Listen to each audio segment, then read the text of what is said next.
এটা দাও, এটা পড়তে হবে। হ্যালো গাইস, আপনারা ভালো আছেন? আমি ভালো আছি। আসসালামু আলাইকুম গাইস, আমি ভালো আছি। আপনারা ভালো আছেন?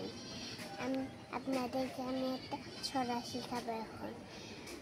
খোকন খোকন দেখ পারি, এটা না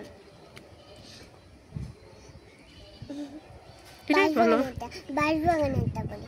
বাঁশবাগানের মাথার উপর ওই জাদু দিচ্ছে। ইয়েস মা গো আমার শোনো বলা, কাজলা দিদি কই?